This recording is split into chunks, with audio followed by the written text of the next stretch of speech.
Good afternoon and welcome to my pasture. Today we're going to talk a little bit about dairy animals. Maybe you're considering a dairy animal, and I'd like you to consider a goat. And then we'll go through some reasons why. We'll start out here as a kid. Cute as a button little fella, actually a little girl.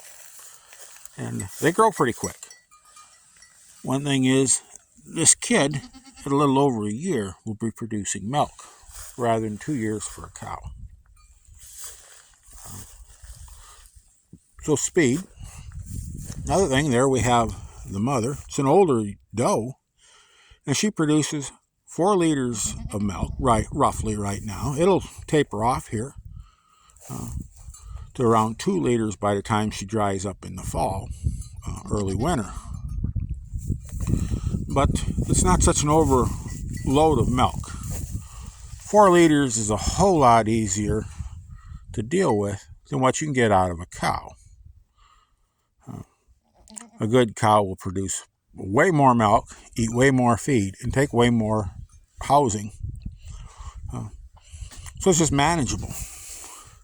A housing requirement in my area, this is all that we really need. It's draft-free and dry. We do get some cold, but not extreme cold. Goats handle cold pretty good. Here we'll get a shot of her. You can see her equipment. And this is why I'm going to jump around a bit, but I do recommend getting an older animal. If you go with a cow or a dairy sheep or a goat, get one that's experienced at being milked. If you don't know how to milk yet, or not proficient, and she knows what's going on, it's a whole lot easier on you. It's a whole lot easier on her. A youngster, it can get to be quite a challenge the first few times, even for somebody who's been doing it as long as I have. And I've had goats for the better part of 40 years. I started milking goats at 12 years old, and through most of my life I've had goats. And I'm almost 60, so I've been at it a while. I've also milked dairy cows, and I've milked sheep too. Ewes, mostly just to get milk for a lamb, although I have made some cheese and yogurt from ewe's milk as well. Anyway, that's our doe. Here we have our buck. And don't feel bad about this guy. He's an old gent, and this is all the more ear he's supposed to have. That's in the breeding. This breed has these little gopher ears, and that's what we want for him. Cost-wise, somebody like this, in my area, costs around $500. $1.07 to the euro, so not quite 500 euros. Much cheaper than buying him as a yearling. I got him from a large dairy where they had used him as a herd sire for quite a few years, and I believe the gentleman said he paid $1,200 for him at that time when he purchased him. But he's about at the end of his useful life, but he's still, for a small flock, a well-behaved older buck is just good. It's fine. If we're to throw him out with a large flock of does, he might not have the ability to do what he needs to do to cover them all. But for a small flock, or a small herd, he's good. And if you live in an area where there's several people have dairy goats, you can always buy a buck together, share the cost, cheapen them up. A good commercial doe like her is going to sell for around $350 around here. $350, $275, $350, maybe up as high as $400. As a youngster, at her age, probably pick up something like that for around $90. Far cheaper than a cow. You don't have near the outlay. course, you can save your own female kids. That means getting a new buck, but here we have two nice female kids. This one here will be, I'm going to keep her in here and put the buck in here. He needs to be moved into here. And that one's going to come out because she's a little too small yet, too young to breed.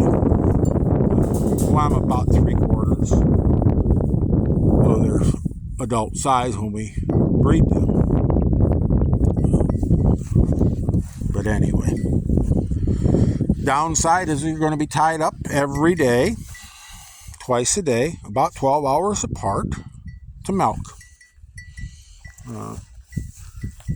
The does will milk between 9 to 10 months out of the year, and that means you're tied up unless you can find somebody who will milk for you, and that can be rather difficult to do. And actually, I try to have does bred at different times, so I milk year-round.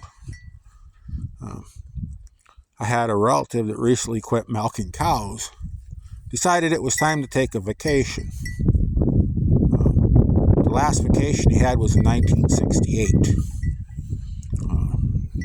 It has been every day, twice a day in the barn since then. So that's a long run without having a day off.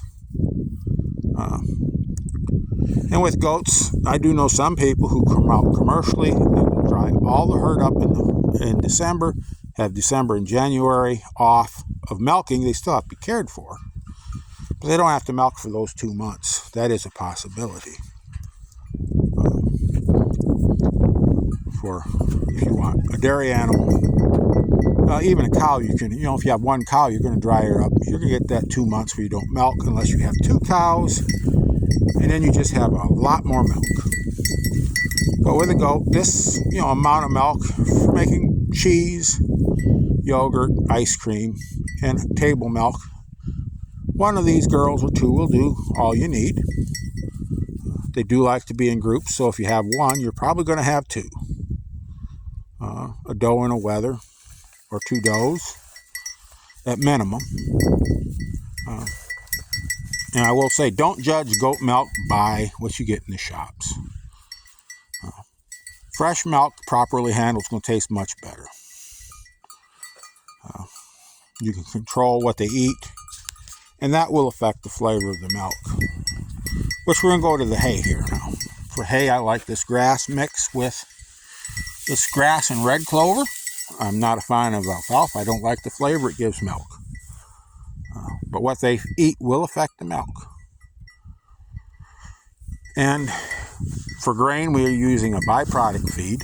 It's mainly leftovers from processing grains and for human consumption. So it's soy hulls, it is corn gluten, distillers grains. Not taking anything really out of this food chain for humans, because it's waste. Pasture, we pasture them on land that's not fit to grow grains or vegetables. It's too rough, too rocky, too poor. I know a lot of livestock is raised on land that would be better suited for grain production, but a lot of grain is grown on land that is better suited for livestock production. Had a discussion with a friend of mine who happens to be a vegan, and we were talking about that. And in our area, much of the land is not good for grain production. If you work it up, it's going to wash away. You're going to have crop failures. It's just not fit. So if you let it go back to grasslands, it's going to have to be burnt off or grazed with herbivores. Our sheep and goats perform that task, and these goats will eat a lot of the brush, multiflora rose, gooseberries and such, keeping them under control, poison ivy. We won't need any herbicides to get rid of that, keep that under control.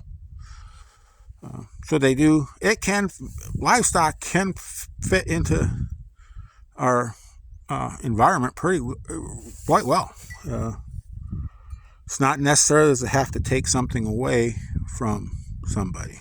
Because we can use, even these goats will eat a lot of waste from the garden. Cabbage leaves, that bok choy that gets out of hand, sweet corn stalks, green beans, vines, pea vines, a lot of stuff to eat. Which I'll bring another thing of feeding. A lot of people think a goat will eat anything. Goats are actually pretty finicky eaters. They will eat stuff a cow won't eat. But it has to be quality. And what a goat considers quality and a cow considers quality is a different thing. Just like what you might consider good to eat is different than what I might like to eat. So are goats different from other kinds of livestock. The feed must be clean, dust-free, of course. But they're really particular about fecal matter in the water or in the feed. They don't like to eat anywhere near poop. And they like to eat up. They don't like to eat close to the ground. And if you look at a goat, they really are nothing more than a stomach on legs. And that helps keep parasites away, which is a problem. Parasites, diatomaous earth and pumpkin seeds are really good to keep the parasites at bay in our goats. So anyway, just a little bit of a primer on goats here. Not by no means is this an end all. It's just a beginning. And if you're considering a dairy animal, give them a second look. Really seriously consider maybe an old doe is in your future. So with that, have a wonderful day.